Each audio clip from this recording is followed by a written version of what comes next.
আমাৰ সকলোৰে ৱাৰ্ড্ৰবত কিছুমান এনেকুৱা কাপোৰ থাকে যাৰ সৈতে কিছুমান স্মৃতি জড়িত হৈ থাকে। আজিও আপোনালোকৰ বাবে তেনেকুৱা এযোৰ কাপোৰেই লৈ আহিছোঁ। এই কাপোৰযোৰ মোৰ এগৰাকী ক্লায়েণ্টে দিছিল। কাপোৰযোৰ তেওঁৰ তুলনি বিয়াৰ। যিহেতু কাপোৰযোৰ বহু বছৰ পুৰণি, সেয়েহে কাপোৰযোৰ বহুখিনি বেয়া হৈ গৈছিল আৰু এনেকৈ ঠায়ে ঠায়ে কিছুমান দাগো লাগিছিল। লগতে বহুখিনি ঠাইত এনেকৈ ফিচিকিও গৈছিল। যিহেতু কাপোৰযোৰ তেখেতৰ খুবেই মৰমৰ, সেয়েহে তেওঁ কাপোৰযোৰ এটা নতুন লুক দিব বিচাৰিছিল।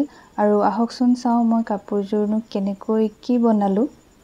এয়া মই ৰেডি কৰিলোঁ পুৰণা পাটৰ কাপোৰযোৰৰ পৰা এযোৰ খুবেই ধুনীয়া কোট ছেট।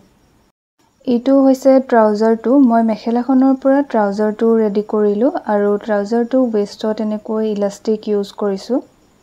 ট্ৰাউজাৰটো দুয়োটা চাইডে মই দুটা পকেট ইউজ কৰিছোঁ আৰু পকেটকেইটা এনেকৈ মই ইনচিম পকেট ৰাখিছোঁ। খুবেই স্পেচিয়াছ হয় আৰু পকেটকেইটা ধুনীয়াকৈ সৰু সুৰা কিছুমান প্ৰয়োজনীয় বস্তু ভৰাই ৰাখিব পাৰিব। মোবাইল ফোনটো ধুনীয়াকৈ ভৰাব পাৰিব পকেটটোত। মেখেলাখনৰ তলফালে যিখিনি ফুল আছিলে সেইখিনিকে মই এনেকৈ ট্ৰাউজাৰটোৰ লোৱাৰ পাৰ্টটোত ইউজ কৰিছোঁ আৰু ইয়াৰ তলতো এটা ধুনীয়াকৈ লাইনিং লগাই দিছোঁ যাতে সূতাখিনি ওলাই নাযায়।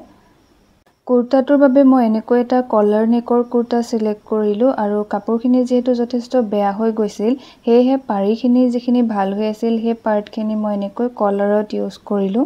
আৰু বিউটিটো আৰু অলপ এনহেঞ্চ হ'বৰ বাবে মই অকণমান লেচৰ ডিটেইলিং ৰাখিছোঁ। কুৰ্তাটোৰ তলত মই এটা কটনৰ লাইনিং ইউজ কৰিছোঁ যাতে সূতাবোৰ ওলাই নাযায় আৰু পিন্ধিবলৈ কমফৰ্টেবল হয়। চাদৰৰ আঁচলৰ পাৰ্টখিনি মই কুৰ্তাটোৰ লোৱাৰ পাৰ্টত ইউজ কৰিছোঁ আৰু তাতে মই অলপমান লেচৰ ডিটেইলিং কৰিছোঁ যাতে দেখিবলৈ আৰু অলপ ধুনীয়া হয়। এতিয়া কাপোৰযোৰৰ ফুল লুকটো এবাৰ চাওঁ আহক।